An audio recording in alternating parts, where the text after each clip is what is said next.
fifth-generation farmer and has graciously allowed us to be here and given us a tour, and Mayor Pete Buttigieg, who you all know, who we're proud to have in our district. And just going to have a little bit of a conversation right now. And then I think we'll move the mayor on to some questions. But I think, you know, Tim, we've met before, and Tim has the honor in my world of being the first person to ever do a Zoom call from his tractor. It was awesome. Everyone brags about their background, but Tim Boring did the darn thing from his tractor, and it was rumbling along. And, you know, you've really been a pioneer in a lot of new techniques, bringing a lot of science and environmental thought into your farming. But why don't you tell us your story, particularly related to soybeans, and sort of what it's been like to be a soybean farmer with some of the instability that's gone on in the trade world. Just kind of tell the group your story. Sure, absolutely. Well, soybeans are one of a number of crops that we've grown here historically. We're working all the time really to decrease our dependency on soybeans, in no small part due to just the uncertainty we've had around that market over the last few years specifically. It's a market here in the United States that is heavily export dependent. Upwards of a third of our soybeans are going to be exported to largely to China, other markets overseas like that. And so the instability that the Trump administration has really injected into these markets has caused a lot of consternation on the part of agriculture across America here. It's really uprooted the traditional cycles of when we might expect to be marketing those crops. Soybean prices have rallied a lot here in the last few weeks, and it's highly unusual to have a rally like this at harvest time.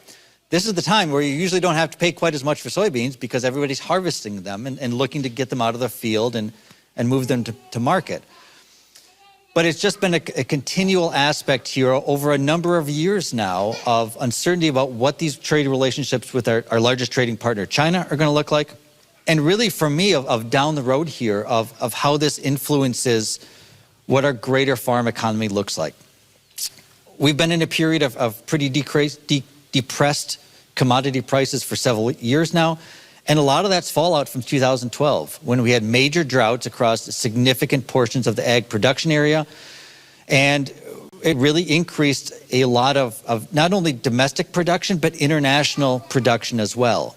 And when you increase that international supply like that, it really decreases the price on a worldwide basis for a lot of these crops. And we've been dealing with fallout from that.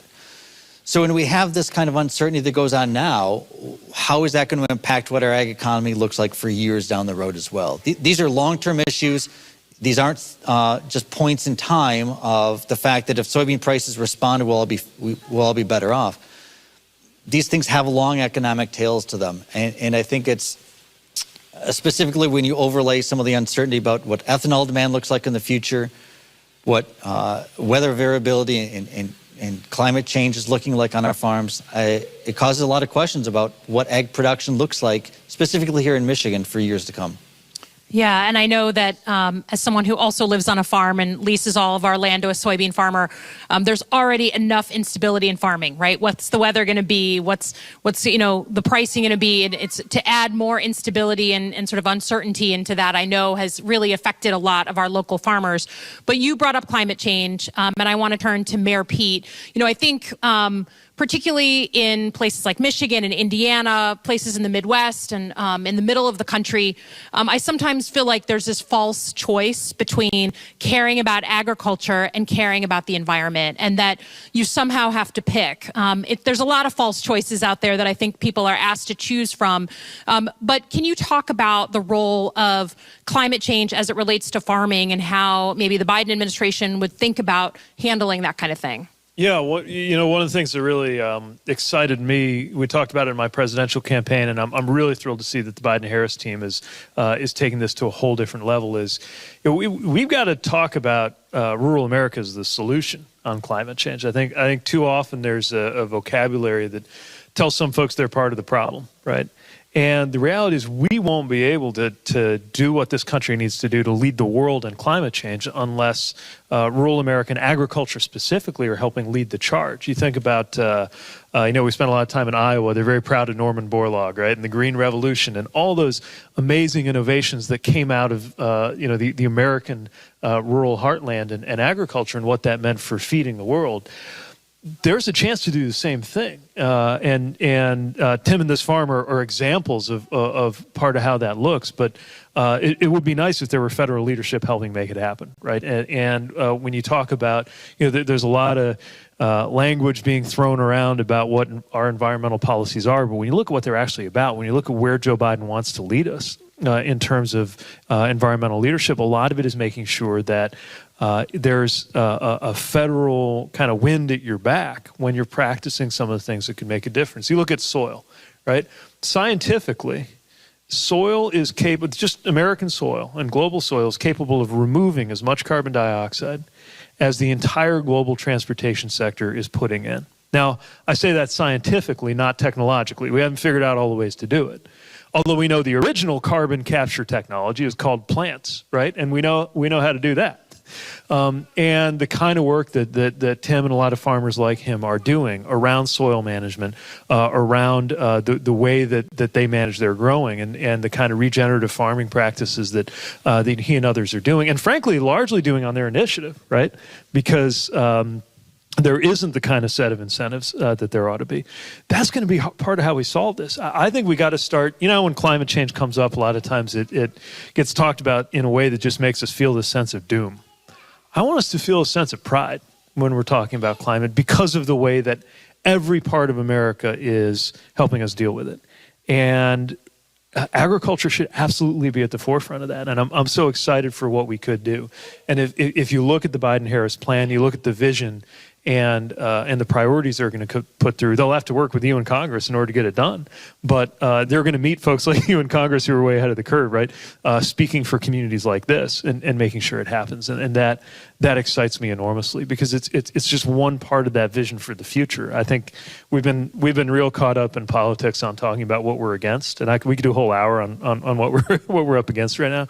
But what we're for is creating that vision, and that actually has a question I want to turn to you to talk about in terms of infrastructure too, because part of the vision for rural America that the Biden-Harris team has laid out is making sure that we have the kind of broadband connectivity that's so important for families out here.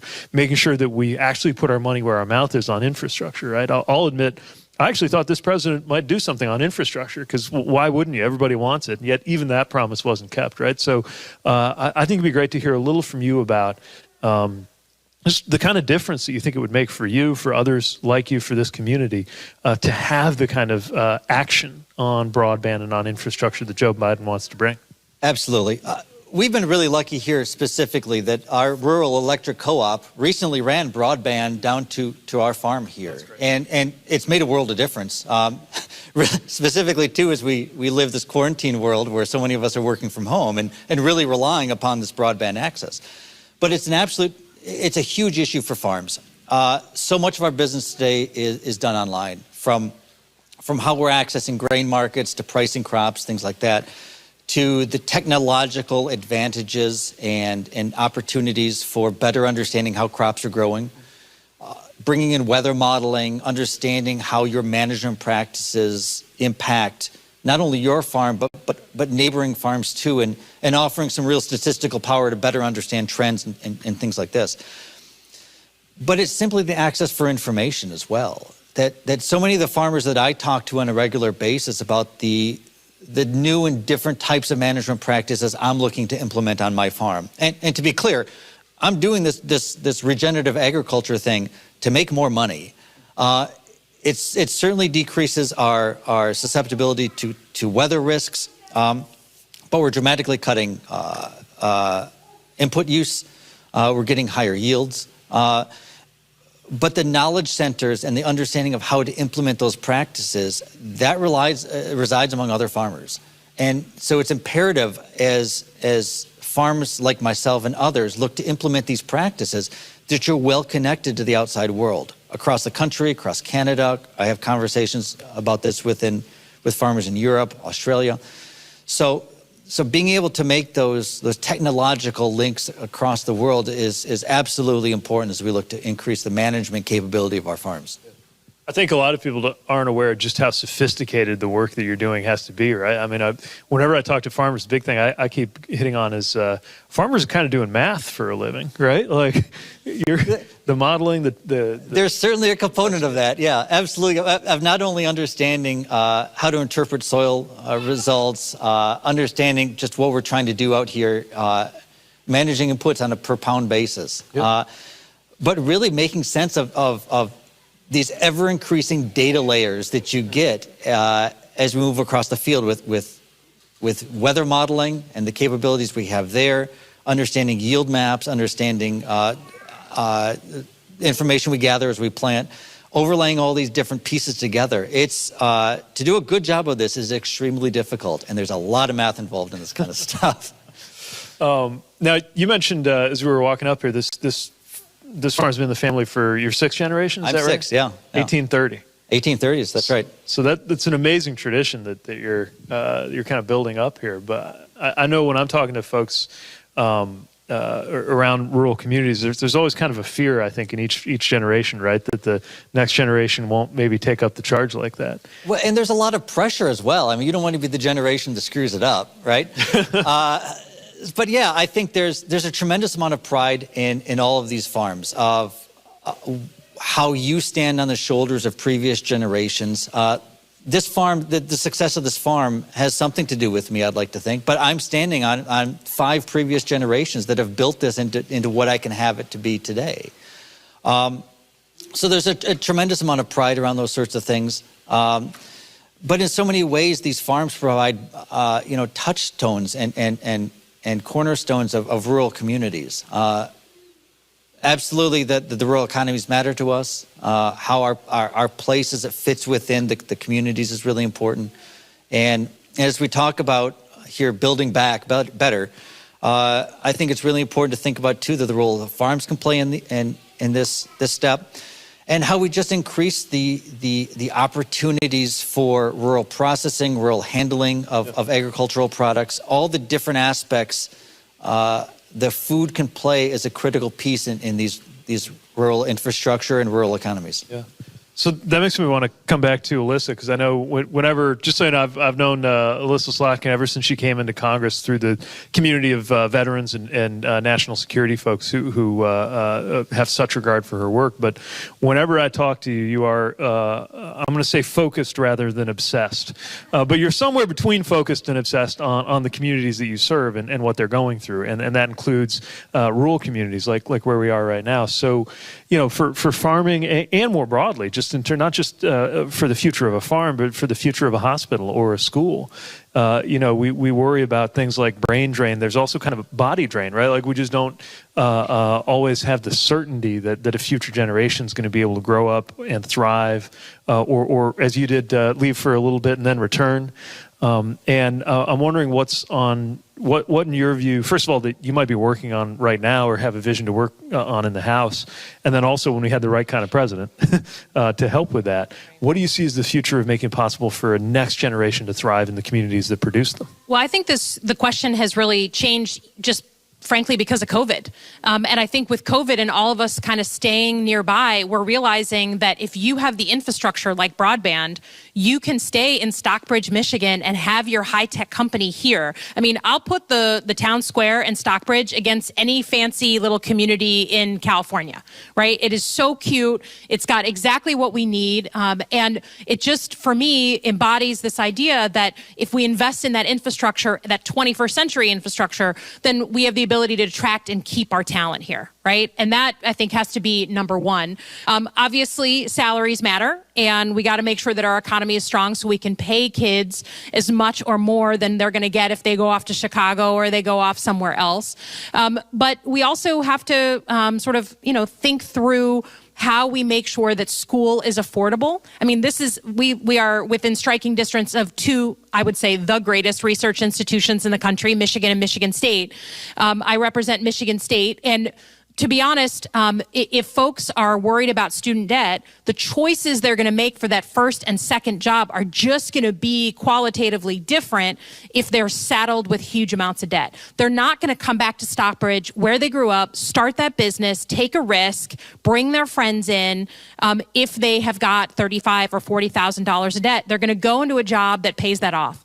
And so there's an ecosystem here, right? It's not rocket science. It is an ecosystem. And if people can't afford education, they're not going to take risks and stay home in their home communities. And I do think, I mean, I will just say, we were talking about this on the tour, that we got very lucky during COVID that we were fighting for masks and for gloves, and we never had to walk into a supermarket and find completely empty shelves. And what would have happened to us psychologically as Americans if we had walked in and seen nothing to eat? I mean, our sense of emergency would be completely different. And so this is why I think what Tim is doing is so interesting. It's thinking strategically about our food supply as a national security issue, as a homeland security issue. It's not something for farmers only. It's not something for rural communities. If you care about protecting the country, you better care about where your food comes from and about making it here in the United States. And I think I'm supposed to end things off. Okay, I'll get off my... Woo, let me come down from that. Sure, we can clap for making things here. Thank you for taking the time, for both of you. And I know that for us, we are looking at the election in a couple of weeks as a really major in or out moment, right? It is about who we want to be as Americans. What do we want to say about our country? We also know that in places like Michigan and the rest of the Midwest, we all grew up in mixed families, right? My dad was a Republican. My mom was a Democrat. We're going to have to heal ourselves after that election. And we all have a role in that. We all have a piece in that story. It's not just for someone else. But I couldn't be more proud to represent Stockbridge, to represent Tim and his farm. And I really deeply thank Mayor Buttigieg for coming all the way out here. It really makes an impression on us when you visit our small communities. It's what we need to be doing as Democrats more and more, not less and less. And we thank you both for having us. Okay? Thanks. It's a real treat to be here. Thanks so much.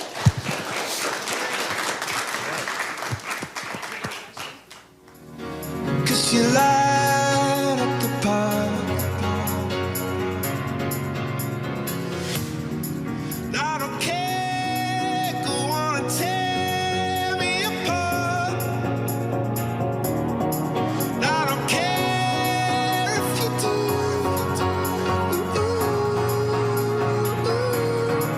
'Cause in the sky full of stars, I think I saw you.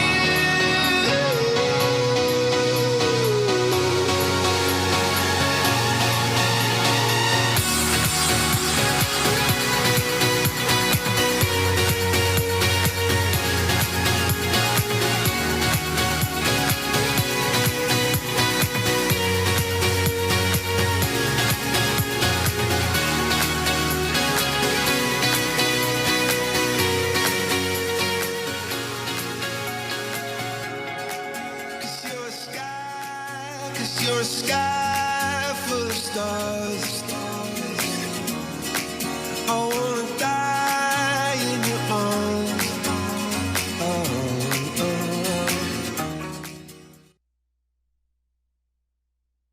Joining today to learn more about our campaign. Rural communities are the backbone of our country, home to creative, hardworking Americans, a full 20% of our population. You feed and fuel the rest of the nation and so much of the world. But in small towns everywhere, too many of our kids and grandkids are leaving. Too often the path to the middle class feels out of reach at home. I'm running to rebuild the middle class for everyone, and that includes restoring America's promise for rural America, in rural America. As president, I promise you I'll work to bring us together, to beat today's crisis and build back better. I'll make sure we invest in rural hospitals, improve access to health care, and I'll fight persistent rural poverty, helping low-income communities tap more federal support. I'll expand broadband to every rural household, just like we did with electricity years ago, so every American can work, study, shop, run a business, and stay connected, no matter what happens or where they live. And I'll support American farmers and ranchers for real. With a trade policy that works, with loans for beginning farmers, with support for ethanol and the next generation of biofuels, with programs that help farmers boost their income using their land to offset carbon emissions. You know, there's so much we can do.